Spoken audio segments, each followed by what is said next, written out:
معاكم مس مريم من ذاكر مع مس مريم. بداية سنة جديدة إن شاء الله، وربنا يوفقكم ويوفقنا جميعا. النهاردة هنبدأ سلاح التلميذ عربي الصف الرابع الابتدائي، وبإذن الله هشرح معاكم عربي ودراسات الصف الرابع والخامس والسادس الابتدائي. يلا نشوف محتوى الكتاب ونشوف الدرس الأول. يلا بينا. يلا نشوف الدرس الأول. نص استماع، حوار مع دكتور مجدي يعقوب.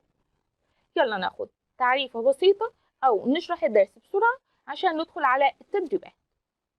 التعريف بالضيف: طبيب مصري عالمي عاد من الخارج إلى مصر لينشئ في أسوان أشهر مركز لجراحات القلب بالشرق الأوسط وإفريقيا، ومستشفى أسوان التعليمي الحكومي. يعني الضيف بتاعنا النهاردة اللي هو الدكتور مجدي يعقوب، طبيب مصري عالمي. كلنا طبعا عارفين مين هو الدكتور مجدي يعقوب. طبيب مصري عاد من الخارج، يعني جه من بره لمين؟ لمصر، لينشئ في أسوان أشهر مركز لجراحات القلب في الشرق الأوسط، وفين؟ وإفريقيا. مستشفى فين؟ مستشفى أسوان التعليم. يعني المستشفى بتاعت دكتور أو المؤسسة بتاعت الدكتور مجدي يعقوب فين؟ في أسوان. الانتماء وحب الوطن، هو ده الدكتور مجدي يعقوب. في نهاية عام 2009 قررت العودة لمصر وإنشاء مركز لجراحات القلب بمستشفى أسوان. ما دوافعك لهذا أو لذلك؟ طيب احنا هنا بنسأل الدكتور مجدي يعقوب ليه انت قررت العودة لمصر وتنشأ مركز لجراحات القلب؟ فقام قال ايه؟ إحساسي بأنني مدين لبلادي وما وصلت إليه من مكانة في عالم جراحات القلب كان أهم دافع لي للعودة لخدمة الناس. واخترت أسوان للمشروع لأنني أعشق هدوءها وجمالها وتاريخها المميز. فهي مركز إلهام. يبقى هما ليه سألوا الدكتور مجدي يعقوب ليه أنشأت المستشفى بتاعتك في أسوان؟ هيقول عشان هو مدين لبلاده، وكمان وصل للمكانة عالم الجراحة. طيب، وكان أهم دافع له للعودة لخدمة الناس. واختار أسوان ليه؟ لأن هي هادئة، مدينة هادئة وجمالها وتاريخها المميز. طيب، واجبي تجاه وطني: ألم تخشى من محاربة بعضهم لك وتعطيل مشروعك؟ سنجد في كل مكان بالعالم صعوبات كثيرة في العمل يواجهها كل البشر، لكنني شعرت بأنه من حق وطني علي وواجبي أن أعود لأفيد أهل مصر بما تعلمته ومارسته بالخارج. ومنذ عودتي مد الجميع لي يد العون لإنجاح المشروع. الدولة كلها وقفت بجانبي ودعمتني ووثقت بما جئت من أجله. تمام.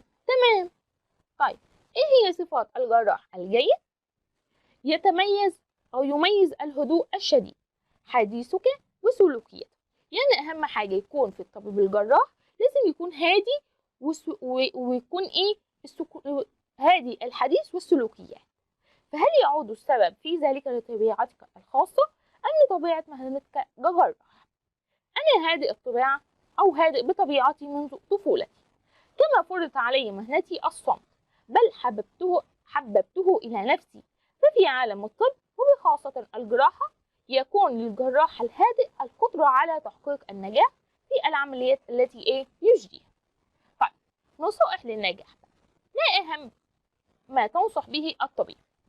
أن يتعلم بطريقة مختلفة ولا يعتمد على الكتاب والمذكرات المختصرة فقط كي ينجح، وأن يتدرب ويسعى جاهدا بقدر ما يستطيع حتى يلم بكل جديد. فأهم شيء في العلم بوجه عام والطب بصفة خاصة هو الاعتماد على الذات في البحث العلمي والضمير الحي، لأن الطب مهنة تتعامل مع آلام الناس وأوجاعهم. طيب، إرشادات بقى لأصحاب مهنة الطب: لذا على كل طبيب أن يدرك أن مهمته هي تخفيف الآلام وحسن التعامل مع المرضى، ليس فقط بالعلاج أو الجراحة ولكن بتقديم يد العون. يلا نشوف اللي بعده أو نشوف التدريبات. عندنا هنا أنشطة سلاح التلميذ على نص حوار مع الدكتور مجدي يعقوب. نشاط 1: اختر الإجابة الصحيحة مما بين القوسين. 1. مجدي يعقوب طبيب متخصص في جراحة العظام، القلب، العيون، التجميل.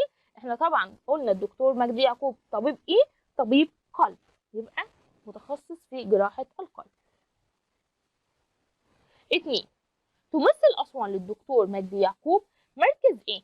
راحته، دراسته، إلهامه، معلوماته. أسوان تمثل للدكتور يعقوب مركز إيه؟ مركز إلهامه. 3. عاد مجدي يعقوب إلى مصر لخدمة وطنه، رعاية أسرته، جمع المال، السياحة. مجدي يعقوب رجع لمصر عشان إيه؟ عشان خدمة وطن، عشان يخدم الوطن بتاعه. 4. من صفات الجراح الناجح الثراء، البطء، الشهرة، الهدوء. من صفات الجراح لازم يكون هادئ. 5. يعتمد العلماء في علمهم أو في عملهم على البحث العلمي، الدروس الخصوصية، الملخصات، القصص. العلماء عشان يعتمدوا في علمهم بيعتمدوا على إيه؟ بيعتمدوا على البحث العلمي. 6. مهنة الطب تتعامل مع هوايات، تقاليد، أخلاق، آلام الناس. مهنة الطب تتعامل مع إيه؟ تتعامل مع آلام الناس. طيب، نشاط ب. ضع علامة صح أمام العبارة الصحيحة وعلامة غلط أمام العبارة غير صحيحة. 1. أسوان هي مدينة الهدوء والجمال والتاريخ المميز. هتكون الإجابة طبعا صح، يبقى أسوان مدينة الهدوء والجمال. 2. تساند الدولة أبنائها وتقدم الدعم لإنجاح المشروعات. طبعا صح. 3.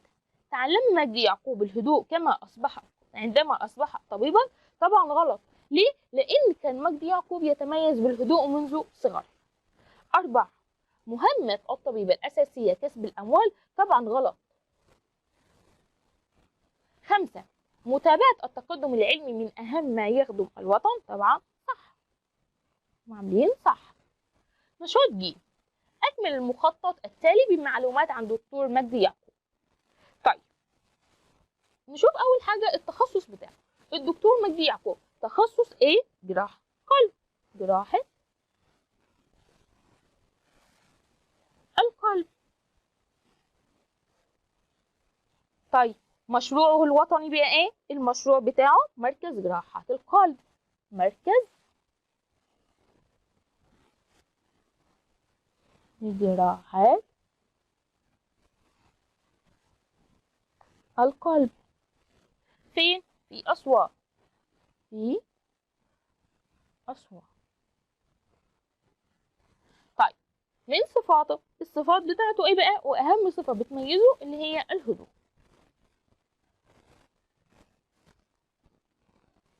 طيب، مدينته المحببة. إيه هي المدينة المحببة لقلبه؟ اللي هي طبعا أسوان. هم كاتبين أسوان. ونشوف التدريب اللي بعده. نشاط د. صل كل صاحب مهنة بالبرنامج التدريبي الذي يفيده في مجال عمله. يعني هو احنا هنا عايزنا نوصل كل صاحب مهنة بالمجال التدريبي بتاعه. طيب، عندنا هنا الطباخ الدعم النفسي للمريض. طبعا لا. امال ايه؟ طرق جديدة لتزيين الحلوى، فنقوم موصلين. عندنا هنا ايه؟ الاستاذ او المدرس. عندنا هنا ايه؟ اساليب حديثة لايه؟ للتدريس. عندنا هنا الطبيبة، طبعا الدعم النفسي للمريض. الزراعة دون مبيدات اللي هو الفلاح. أسرع محركات الطائرات أو أسرع محركات الطائرات اللي هو عندنا هنا الطيار. تمام؟ تمام. نشاط ه. تخيل أنك ستصبح عالما مشهورا وقارن بين مشروعك ومشروع دكتور مجدي يعقوب. عندنا هنا مثلا اسم المشروع مشروع دكتور مجدي يعقوب مركز أسوان لجراحة القلب. طيب، مشروعك انت بقى بعد 20 عام هقوم مثلا مشروع دار أيتام، مثلا مشروع أو مؤسسة لرعاية الأيتام.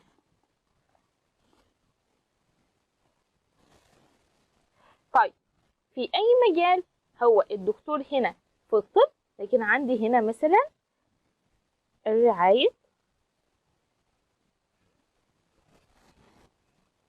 الأيتام.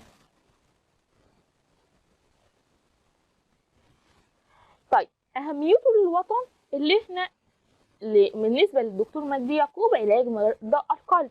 طيب بالنسبة مثلا للمشروع بتاعي نقول مثلا ايه اللي احنا بنرعى الأيتام ونوفر لهم حياة أفضل. نقوم مثلا كاتبين توفير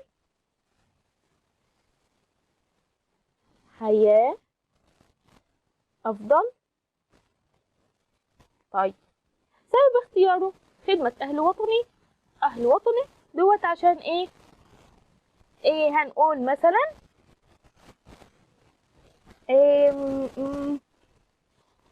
هنقول مثلا هو هنا خدمة أهل وطني عشان هنا برضو خدمة أو رعاية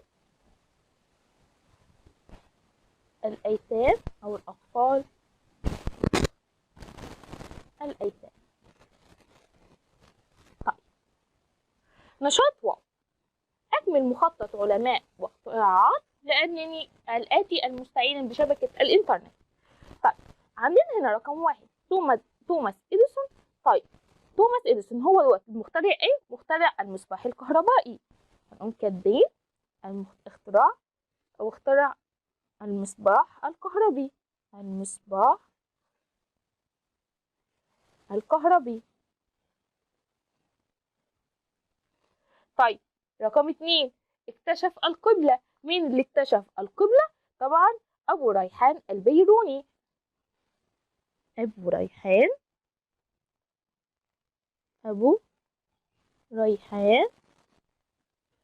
البيروني.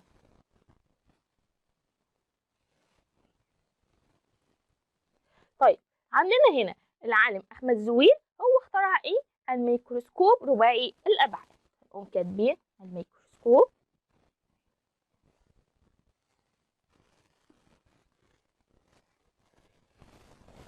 رباعي الأبعاد. طيب وبكده نكون خلصنا. معاكم مس مريم مع ذاكر مع مس مريم. انتظروني في حل باقي التدريبات والنماذج من مادة اللغة العربية ومادة الدراسات الاجتماعية صفحة 35 36. والسلام عليكم ورحمة الله وبركاته.